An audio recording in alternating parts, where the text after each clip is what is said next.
अस्सलाम वालेकुम सारे वेखण वालियां को मेरा बहुत बहुत सलाम ते बहुत बहुत प्यार। अल्लाह पाक तुसां को खुश रखे ते तुसां को औलाद दियां खुशियां दिखावे ते कदे भी कोई गम ना दिखावे।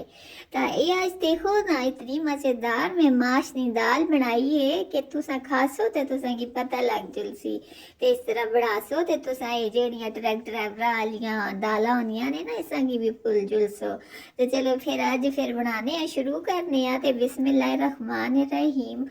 ते एक कढ़ाई देखो मैं रखी है उत्ते इस बिच मैं अद्धी प्याली जड़ा है ना तेल बाल छोड़े ते उस बिच जड़ा मैं ये पाए ने प्याज। ठीक है तो सभी प्याज पा छोड़े होते फिर सूखे मसाले इस बिच जीरा दालचीनी मोटी इलायची इस तरह ये पा छोड़े हो ना इस की भुनी अच्छी खुशबू आ जुलसी विच। ते उसके बाद जड़ा ना इस बिच असी और मसाले पासा है दुए पासे देखियो मैं मां दी दाल उबाल छोड़े थोड़ा नमक ते हल्दी पा के उबाल छोड़े है अच्छी गल गई है। इससे पहले उबाल जरूर ले ना ये इस तरह उबालो ना पहले तो फिर बड़ी अच्छी बनती है। ते इसके बाद जड़ा ना देखो थोड़ा जहा प्याज जड़ा है ना ये लाल हुई है तो इसके बीच असी पा छोड़ सा टमाटर टमाटर ये देखो 2 टमाटर में ले हैं तो इस बीच सावी मिर्च भी पाई है। ठीक है ते ऐसा भी मिर्च इस बीच कट के पा छोड़े हो ते थोड़ी देर भुन छोड़े हो। ये लहसुन अदरक भी पी के रख छोड़े आए वो भी उन्नीस पास इस विच पा छोड़ सा। ठीक है ते असा ता ये दाल बहुत मज़ेदार लगनी है ते तुसा आले पासे असा जड़ा है ना किस तरह बनाने हो वहाँ जरूर दस्यो ते असा आले पासे ते बहुत सर्दी आई ते तुसा आले पासे के हाल है। ये देखो मसाले ने नमक मिर्च ते हल्दी है जीरा है किसी दाना ते धनिया है ते गरम मसाला है सारा मैं विच पा छोड़े इतने कोई खास मसाले नहीं ने बस ये पा के थोड़ा पानी पायो तो इसका टक छोड़े हो।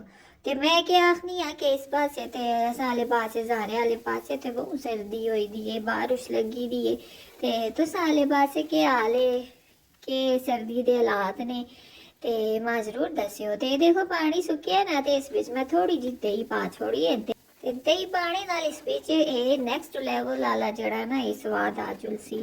ते इसको अच्छी तरह तुसा भुनना है ते भुनने के बाद जड़ा ना इस बीच ये थोड़ी मेथी ये सुक्की मेथी नाल जो स्वाद इस बिच आंदा है ना अल्लाह दे बंदे हो ते तुसा सोच भी ना सकते हो ये लाजमी पायो।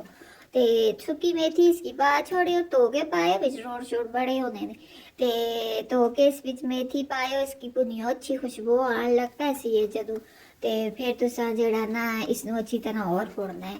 ते एक गल मैं तुसा की दसी छोड़ा कि ये दाल जड़ी इस तरह मैं बनानी पई ना बहुत मज़ेदार है ते मिकी आप बहुत अच्छी लगनी है ते तुसा भी इस तरह बनायो। ते देखो जिस वेले ये अच्छी तरह जड़ा मसाला जड़ा ना भुज गया ते मैं इस बिच पा छोड़िए माशनी दाल असां ते इस मां दी दाल आखने आ तुसा के आखदे हो ते मां दी दाल इस बिच पा छोड़िए हुन ये गली दी दाल है इसकी थोड़ी देर जड़ा ना तुसी दम च रख छोड़ियो ते जेड़ी कसर रह जुलसी ना पूरी हो जुलसी है।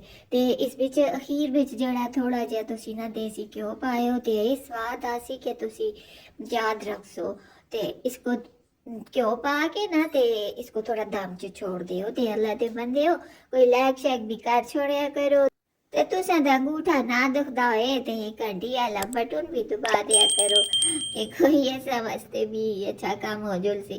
ते दाल पकी गई है ते इसकी देख के तो मेरी जड़ी माड़ी भूख है ये ना और बढ़ गई है ते मैं नाल एक रोटी भी पका लिया। ते देखो ये दाल और मैं प्लेट च पाई है इस उत्ते देखियो मैं के पानी आते तुसा भी इसी तरह पा के ना ते इसको खाइयो ते बहुत मजा आसी। ते उत्ते मैं पाइए अदरक पाइए धनिया ते पुदीना पाया ते प्याज नु तुसा गोल गोल काट लेना। ठीक है इसकी गोल गोल कटियो ते नाल सारी मिर्च भी रखियो ते उत्ते थोड़ा चाट मसाला भी पायो चार लियो।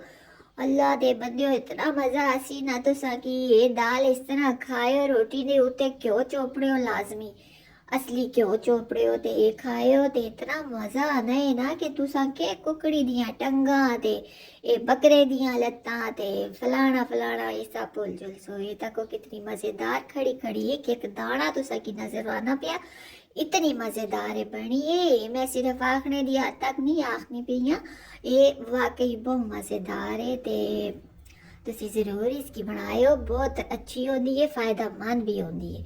ਤੇ ਜਾਨ ਤਕਰੀਰ ਕੀ ਦੀ ਹੈ ਤੇ ਇਜਾਜ਼ਤ ਦਿਓ ਅੱਲਾ ਨੇ ਕੇ ਬਾਦ।